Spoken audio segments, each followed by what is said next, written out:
Ahoy everyone and welcome to the Scottman reviews for the month of May 2021. So this is a bit of a new video format that I'm trying because see I wanted to do a movie review, just one. And then I thought to myself, well, I've been watching quite a lot lately, so maybe roll them all into one. And well, here we are. So basically how this is going to work, guys, I'm just going to have like a big list of like movies I've been watching recently. Most of them are going to be like obscure horror movie, B movies, stuff like that. Because I've been on Tubi TV, sort of living on there and just consuming whatever they have. So yeah, guys. So what I'll do is I'll talk about the movie, and then at the end I'll give it a rating out of 10, and then it'll be up to you to decide whether you want to watch it or not.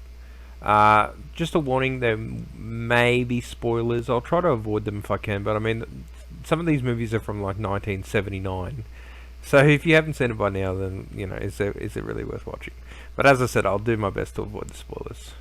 Alright guys, let's jump into it.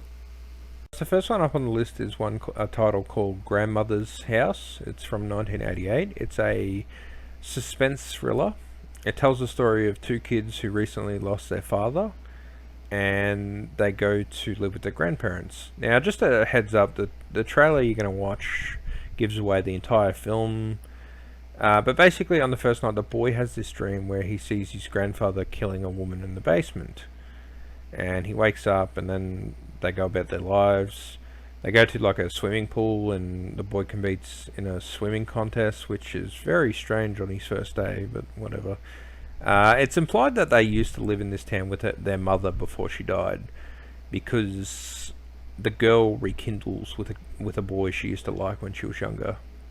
Anyway, so eventually the boy sees in real life his grandparents killing the lady from his dreams. Excuse me. And they take her down in the basement. He goes down the basement, sees the body. And then he comes back up. The grandfather catches him, and before he can do anything, the cousins walk in because they're having a picnic. So the grandfather can't kill him or do whatever he wants. So, and then there's this scene where the grandfather is chasing the boy through the house trying to kill him. He's got like a shotgun, and the boy escapes out the attic. He gets his sister. They go into the garage. They find the lady that they apparently killed, but she's alive, and she's tied up in a truck. They let her go. She grabs the boy, tries to hurt the boy, and then they run out, and their grandfather's there with a shotgun. And they're like, grandfather, crazy lady trying to kill us. And he's like, get in the house with your grandmother and lock the door.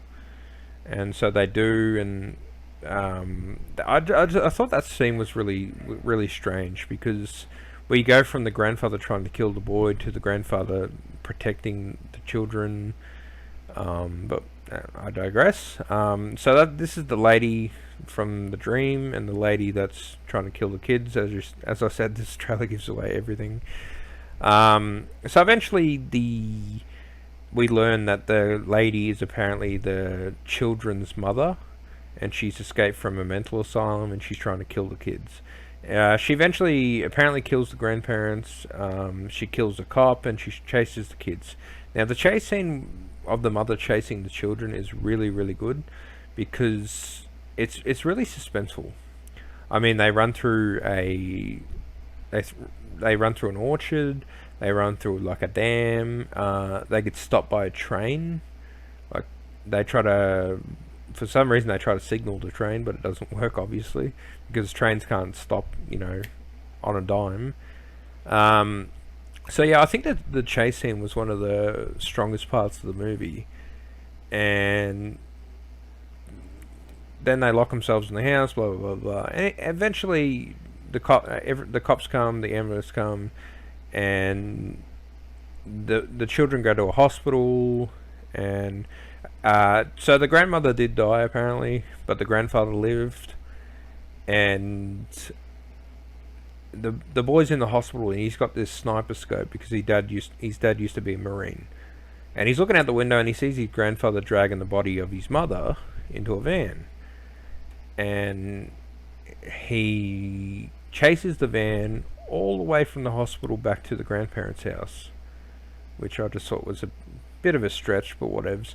And then we recreate the dream sequence where he looks through the shelf, through the jars of canned fruit, and he sees his grandfather standing over his mother with a knife. And the grandfather says, you almost told him that he was my boy, and I'm not going to give you that chance to do it again. And he kills her, and then the boy jumps out with an axe, and he's like, I know it, I know that you're my father. And then he kills the old guy, and that's the end. So yeah, basically the grandfather had an ancestral relationship with the mother, and produced the boy, the main character. So yeah, that was a bit of a bit of a roller coaster. I didn't like that they threw that many twists in. I didn't like that the grandparents were evil, the mother was evil, and that the incest twist at the end. Like, it just felt to me like they had these three ideas, and they're like, let's put them all in, because the grandparents were evil. There's no denying that, because the grandfather chases the boy through the house with a gun. There's no denying the mother is evil, because she's grabbing at the kids. Look, as you can see, violence ensues. Look, crazy lady. Leave me alone. And obviously the incest. This one was good, guys. I give it a 6 out of 10. I recommend it if you like thrillers and suspense films, and if you enjoyed anything that I said. That part there made me cringe in real life. That was a really well done scene. So yeah, guys, 6 out of 10 from me. Check it out. And now we move on to the next one. Next one I watched was Rockula.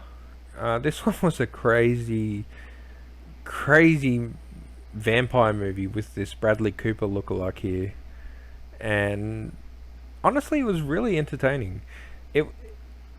It's a musical. I got to let you know that, because I watched this with my partner who hates musicals, and it turned out to be a musical, and I'm like, oh. But personally, I like musicals. I don't really care. I think this one was really well done. Some of the songs are a bit weak, but overall, this is in the vein of your Once Bittens, and yeah, it's got a bit of a Fright Night flair to it, and maybe a bit of a mannequin vibe. It's a very much. I think this was from 1990. It's very much a product of its time, though. Like, as you can just look at it, it has that quirky B-movie aesthetic to it. So you have vampires and a pirate, which I found really interesting. A pirate with a peg leg and a ham bone that he bashes people with. And it's all about rock bands and stuff like that. And look, as I said, I think it was really good. So basically the premise is this Bradley Cooper looking dude, this one here, he's been alive for many years, 300 years or something like that. And he has to save this girl. And this one here. So she keeps getting resurrected, and he has to save her from this one-legged pirate that kills her every time, every 22 years. Yeah, every 22 years, that's correct.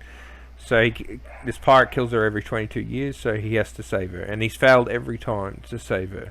And this time he wants to get it right. So yeah, that's basically the premise. And the the movie's just so crazy. Like, the characters are just so over the top.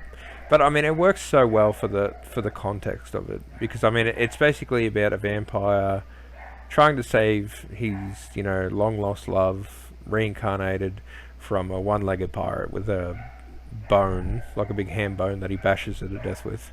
And as you can see, his reflection talks to him, which is very strange. He can go out in the sunlight as well, which is also strange. The mother, who is a vampire, doesn't have a reflection, but she can hang in the sunlight. Now the sunlight's implied that they wear super strong sunscreen. But I don't know why he has a reflection and she doesn't. At the end, it's revealed the reflection is an actual person, so like a twin brother or something. I didn't really understand that part. But look, the pirate part was what, obviously entertained me the most. Like this one-legged pirate with this giant bone that he's going to bash his girl to death with. Like it was just a crazy. I've never heard of a pirate in a vampire movie before, and it just works so well. So as I said, guys, it is a musical. Some of the songs are a big hit and they work really well. Some of them are a bit crappy. But overall, this one I really recommend, guys. This one I give a 7 out of 10. So feel free to check it out, guys. Alright, and that's it for that one. Alright, guys, the next one I watched was from Full Moon. Full Moon Features. As you can see, the title slowly creeping in here. They do a lot of like B movies. They did like Puppet Master and stuff like that, and most of their stuff I find entertaining. Dr. Mordred's probably my favourite. This one was called Shrunken Heads. And I mean, it delivers what it promises. So basically, you got these three boys. Now, it sort of reminded me of like a Stephen King story, because as you can see, these bullies, that looks like what was his name? Henry Bowers. That's Henry Bowers there in the middle. These three boys, they get bullied and everything, and they love superhero comics and stuff like that. And they're friends with a local man. He's like from Africa. He was like I think he was like a police. This bloke here, he was like a police detective from Africa, and he's like all creepy and mystical and stuff like that. And as you can see, he's got magical powers and stuff. And so these three boys are murdered, and it's that's very dark because they're the main characters. But then this guy cuts their heads off and makes them into shrunken heads, and yeah. That's the plot. I mean, it is insane. My sister's gonna love this one. She's gonna be like, pass. You watch some crap, and yeah, this is right here. This is just crazy. But look, it delivers what it promises. You don't go into a movie called Shrunken Heads expecting Oscar-worthy material. You know what I mean? Like it's a movie about shrunken heads. I think it was good, but I think the ending was just so strange, because the main boy, he falls in love with this girl who's with one of the bad guys. She's with Henry Bowers, and she leaves Henry Bowers for the main kid, and they're in love and everything. And then the boy dies, so she gets back with Henry Bowers temporarily, but she still has a picture of the main boy that died. And then she finds out he's a shrunken head, and first she's scared, but then she's like, oh, I still love you because you are you. So I mean, it's kind of romantic in that way if you think about it. She's the one at the back with the red top on, the only female in the movie, basically. I don't even think we get to see the kids' mothers. Maybe at the funeral. So yeah, Henry Bowers and all that, they work for this local mob boss. Played by Meg Foster. Meg Foster was Evil Lynn in the Masters of the Universe movie with Dolph Lundgren. She does a really good job, I think. She sort of plays it sort of manly, like a tomboy, and it comes off really well. Now, she orders Henry Bowers to kill the three boys so he can be a made man or something, and as you can see here, they shoot the boys to death. The boys die, and yeah. So this man here, he turns out to be a voodoo priest. He cuts their heads off, turns them into shrunken heads, and he says that the only thing that can fuel them is revenge and bloodlust. So they go around the city killing criminals, and they get revenge. They kill all the people that killed them. So one of them has an attack where he can stun people with lightning. Another one carries a knife in his mouth, and the third one bites people to death. The fat one does, which is just stereotypical, but whatevs. And then the main boy, who was in love with the girl, he starts having feelings for her again. and he confronts her. As I said, she's scared at first, and she's like, "It's you." There's this really weird scene, like, because he can't hug her, he like flies against her chest, and like there's nothing, sexual about it or dirty about it, but it's just strange because he's like a little head, against her chest. um, and the voodoo priest is like, this is strange. A head like this showing emotions is something I've never seen before. Anyway, so they kill all the bullies, and then at the end of the film, they stay shrunken heads.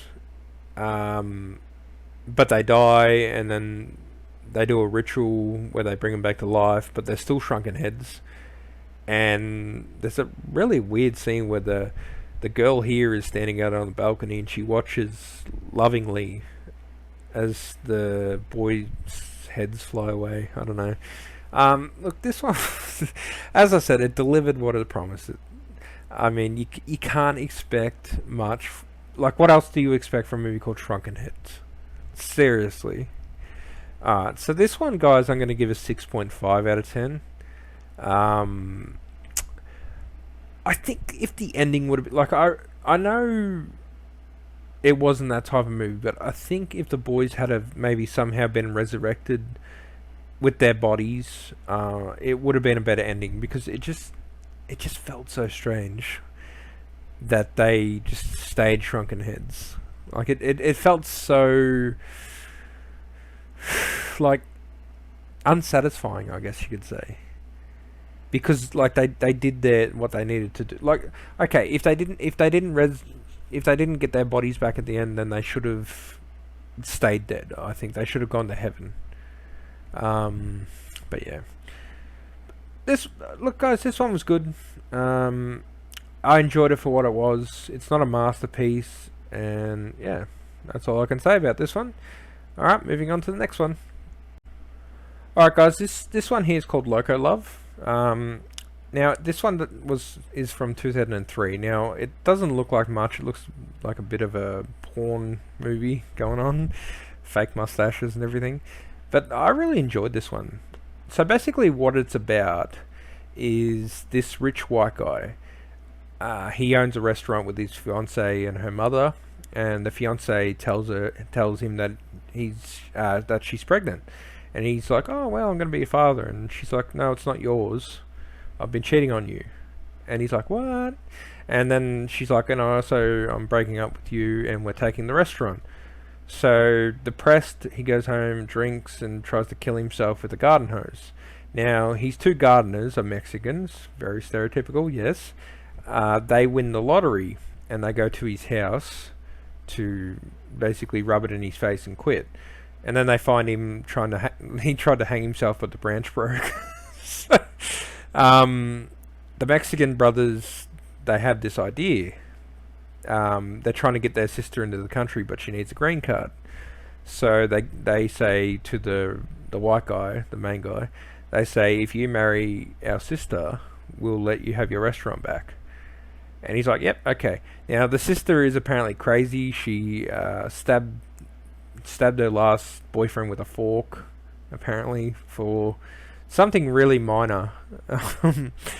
So she comes from Mexico. They get married in a sham wedding, like it's not a real wedding. And basically, from the minute they meet each other, they hate each other. So she calls him Oso, which means bear. She calls him Oso because she thinks he's like a dancing bear. He's just, doing what he's told for, he's like a dancing bear. He's just performing for people. So yeah, they hate each other, and the Mexican brother moves the entire family into the house. So it's two brothers, the sister here that you're seeing that he married, two nephews, and a grandmother, and the wife of one of the brothers. See, they all move into the house, and then he has.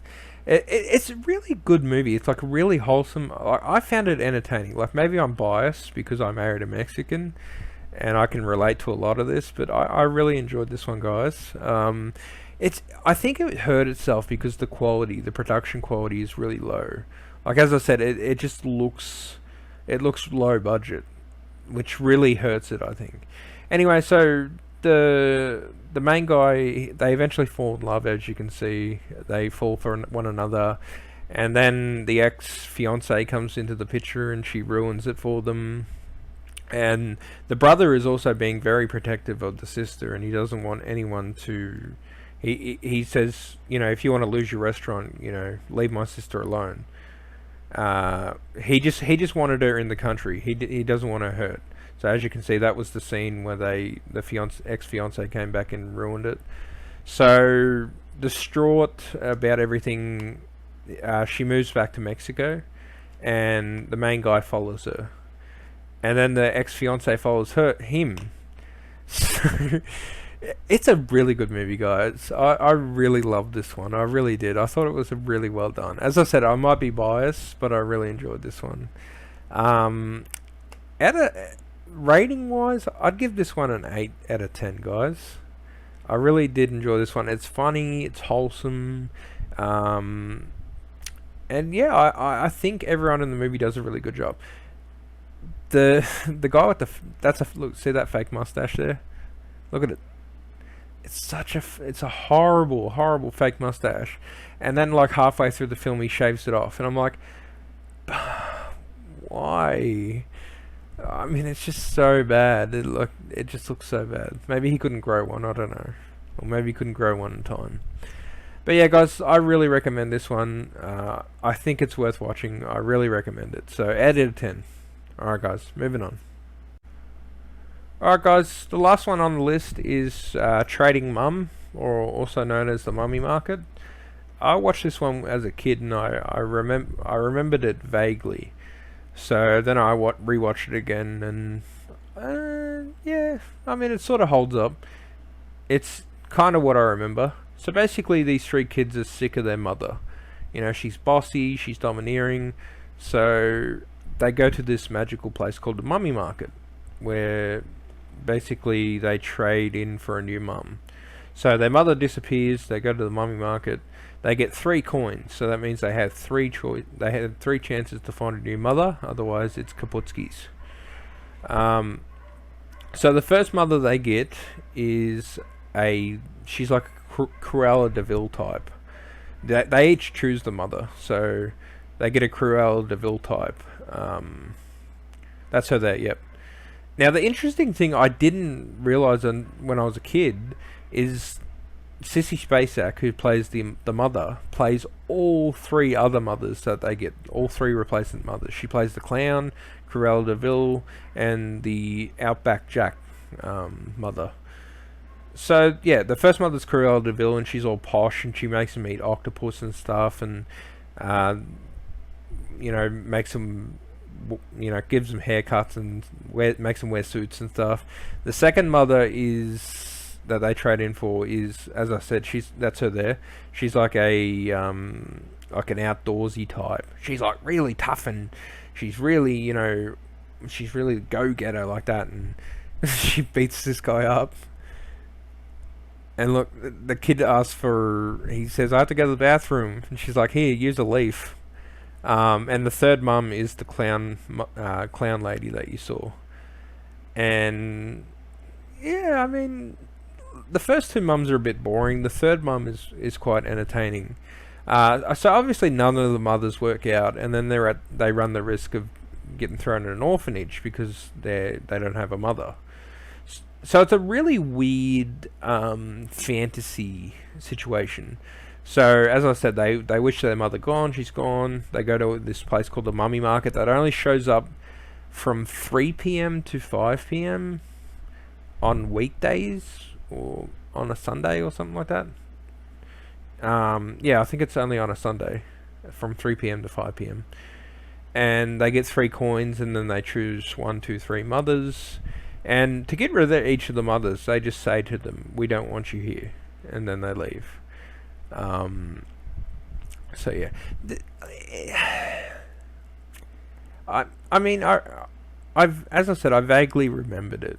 And I mean, it was a decent movie, but I don't know, it just wasn't as magical as I remember it. I guess that's the curse of nostalgia. We remember things being much better. Like this one's not a bad movie, but it's there's not much going on, which is really strange because I mean you've got a really interesting concept here. I think, in all honesty, they could have like done. They could have mixed it up a bit and had like lots and lots of mothers. Like maybe give the children 10 coins or something like that, or maybe 3 coins each, and then like with some of the mothers you can just go through them rapidly. Like just have a, I don't know, a samurai mother and just like quickly show her in like a like a, what do you call it, montage, and then show like another mother who's like gothic and stuff like that, and she's like Morticia Adams, and yeah, just show these other ones, these minor mothers in like a montage. Now they do kind of do this at the mummy market, but I think it would have been better to see the kids reacting with this mother and sort of showing why they didn't like these mothers. Because at the mummy market, there's actually a couple that they're like, oh yeah, we want her, but then just for some reason they decided against it. As I said, it doesn't hold up to my memory of it, but it's still a good movie. So I'm gonna give it a 6 out of 10, guys. So yeah, and yeah, guys, that's it for my movie reviews for May 2021. I hope you enjoyed them. My sister probably hated them, as always. She hates everything that I do. She's always like, oh, you watch so much shit. Why don't you watch Miss Marple? Yeah, but I digress. So yeah, guys, thanks for watching. If you liked any of these movies, if you liked what you heard, or you didn't like what you hear, feel free to check them out or not check them out, respectively. And yeah, that's all from me for now, guys, and until next time.